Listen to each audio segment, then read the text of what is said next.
মাদিয়ানবাসীদের প্রতি তাদের ভাই শুআয়ব আলাইহিস সালাতু ওয়াস সালামকে প্রেরণ করলাম, পাঠালাম। তিনি কি ঘোষণা করেছিলেন? ফাকালা ইয়া কওমি ইবুদুল্লাহা ওয়ারজুল ইয়াউমাল আখির ওয়া লা তা'সাউ ফিল আরদি মুফসিদিন। আল্লাহু আকবার। তিনি বলেছিলেন তোমরা আল্লাহর ইবাদত করো, এক নাম্বার আল্লাহ দাসত্ব করবে, আল্লাহর গোলামি করবে। আর এই গোলামিটা জায়গা জায়গা করলে হবে না, শুধুমাত্র মাদ্রাসা মসজিদে খানকায় করলে হবে না। আল্লাহ অন্য আয়াতে জানিয়েছেন ওয়ামিনান নাসি মান ইয়াবুদুল্লাহ আলা হারফিন ফাইন আসাবাহু খায়রুন ইতমাআন্না বিহি ওয়া ইন আসাবাতুহু ফিতনাতুন ইনকালাবা আলা ওয়াজহিহি খাসিরাদ দুনিয়া ওয়াল আখিরাহ। আর মানুষের ভিতরে এমন কিছু মানুষ রয়েছে, এমন কিছু লোক রয়েছে যারা দ্বিধাদ্বন্দ্বে জড়িত হয়ে আল্লাহর ইবাদত করে। যখন সে সুখে থাকে, যখন সে শান্তিতে থাকে, যখন সে আরামে থাকে, কল্যাণ প্রাপ্ত হয়, তখন সে ইবাদত করে। আর যখন বালা মুসিবতে পড়ে, রোগে শোকে পড়ে, তখন আল্লাহর ইবাদত ছেড়ে দেয়। এমন পাবলিক আছে না নাই? আল্লাহ রাব্বুল আলামিন বলেন যারা এমনটা করবে খসরাত দুনিয়া ওয়াল আখিরাহ, আল্লাহ বলেন দুনিয়ায় তারা ক্ষতিগ্রস্ত হবে, আখিরাতে তারা ক্ষতিগ্রস্ত হবে। জোরে বলেন নাউযুবিল্লাহ। এজন্য আমাদের কোরআন মানতে হবে পরিপূর্ণভাবে, পূর্ণাঙ্গ কমপ্লিট। যদি কোরআন না মানি পরিণতি অত্যন্ত ভয়াবহ হবে, পরিণাম খারাপ হবে।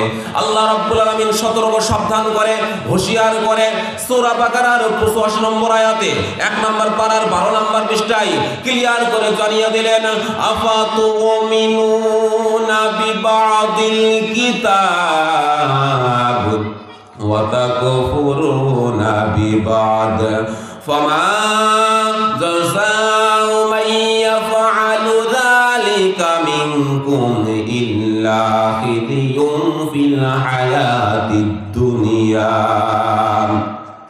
ওয়া ইয়াওমাল কিয়ামাতি ইউরাদ্দুনা ইলা আশাদ্দিল আযাব।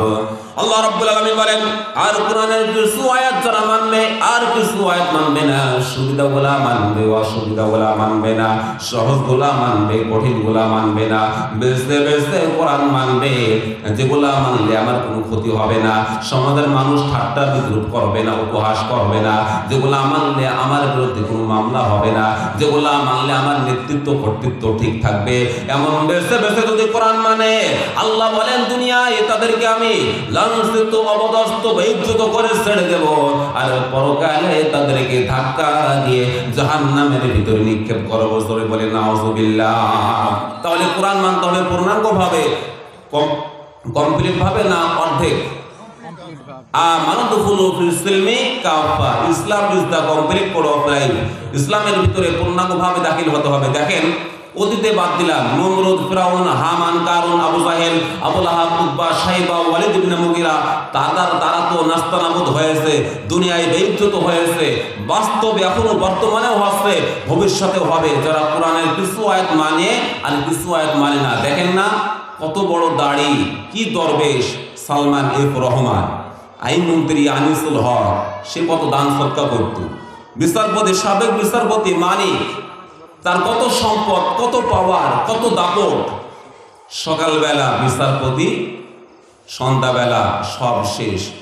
তুমি এত কোরআন মানো, নামাজ কালাম পড়ো, দান সৎকা করো, যাকাত দাও, আবার বড় বড় আলেমদেরকেও কারাগারে রাখো, দিনের পর দিন, সপ্তাহের পর সপ্তাহ, মাসের পর মাস, বছরের পর বছর। তাদের পরিবার, তার শুভাকাঙ্ক্ষী, হিতাকাঙ্ক্ষী থেকে তাদেরকে দূরে রেখে কারাগারের ভিতরে রেখেছো। পরিণতিটা কি হলো? যখন আলেমরা আদালতে যেত, মানুষরা ডানে বামে সামনে পেছনে সালাম আর সালাম, সালামের বন্যা বয়ে যেত। আমাদের হৃদয়ে রক্তক্ষরণ হতো। নিরপরাধ, তারা কোনো চুরি করেনি, ডাকাতি করেনি, মানুষ খুন করেনি, ধর্ষণ করেনি। একটাই অপরাধ, আল্লাহর জমিনে আল্লাহ দিন কায়েম করার অপরাধ। আল্লাহর জমিনে আল্লাহ দিন কায়েম করার আন্দোলন করার কারণে, কোরআনের আন্দোলন করার কর্মী হওয়ার কারণে, এই অপরাধের কারণে তাদেরকে কারাগারে রেখেছিল। এখন দেখো তোমাদেরকে যখন আদালতে নিয়ে যাওয়া হচ্ছে, আমরা তো দেখছি মানুষের এত ক্ষোভ, এত রাগ, ডিম ছুঁড়ে মারছে, স্যান্ডেল আড়ো মারছে, এমনকি যুবকরা তরুণরা এত তার প্রতি ক্ষিপ্ত আছে, এত রাগ আছে তার প্রতি, তার লাথি মেরে এই বিচারপতি সাবেক মানিকের অন্ডকোষ ফাটিয়ে ফেলেছে। কারণ আছে, এ ভয়াবহ, এ মালাউনের ওয়ারাকায়, এই বেঈমান কোরআনের বুলবুল, কোরআনের পাখি, তিনার বিষয় বলেছিল উনার ফাঁসি হয়ে যাক। শহীদ আল্লামা দেলোয়ার হোসেন সাঈদীর ফাঁসির রায় এই বিয়াদবটা দিয়েছিল।